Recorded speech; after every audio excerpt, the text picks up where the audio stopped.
received a question the other day, and this guy would like, he wants an inventory invoice system considering of gender, item, brand, description, neckline, color, size, and he pulls up one thing. He wants to see nothing but the characteristics for that item that he pulled up. So what I did is I created a table for inventory. So what I have here is I have the gender, item, brand, description, neckline, color, size, unit price, quantity, cost. You could hide these last columns if you didn't want them visible to the world. If he's looking for example, if he's looking for what he's got in mail, what he'd do is he'd drop down the list arrow and select mail and say okay.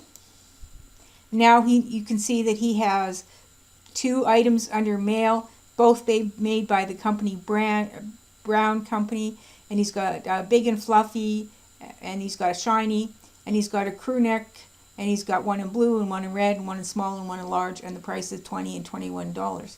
You can select all. Now if he wanted female, for example, and then you can see he only wants something that's in orange, and so obviously you'd have a lot more here. So you would go drop the list arrow down color, say orange, an orange shirt, and it's long sleeved and size small, $23, and so there you have everything done.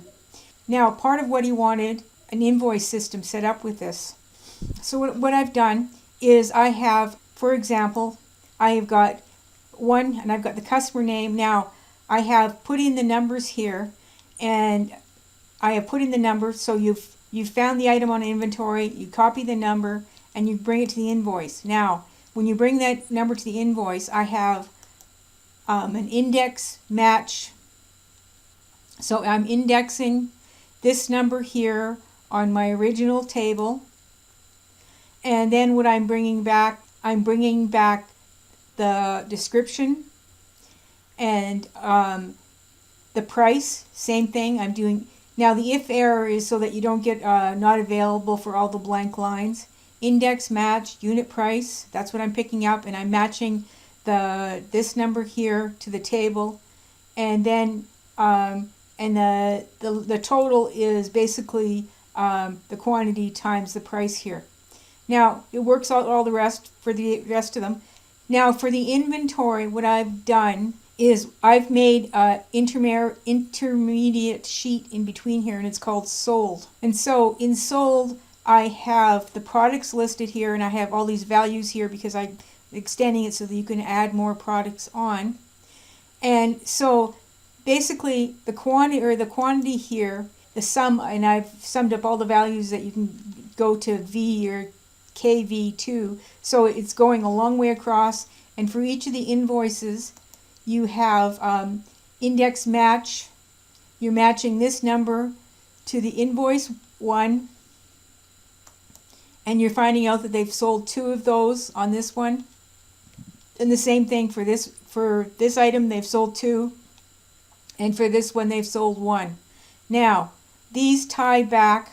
The quantities for these are sent back to the sold. And so we have sold here. Now this is what when you received originally in inventory. So the quantity is equal to the received minus the sold. So that is how you work it. So let's just show you what invoice 2 is going to look like. And let's do invoice 2. So I'm going to put in item 1, 2, 3. And I want a quantity of 1. And here it's brought in the description and the price for you.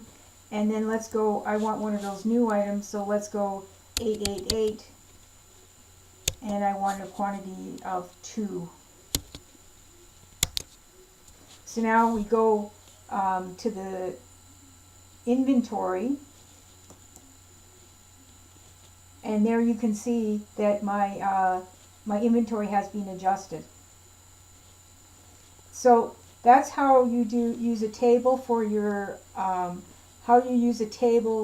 inventory, and how you link it to your invoices. Please subscribe.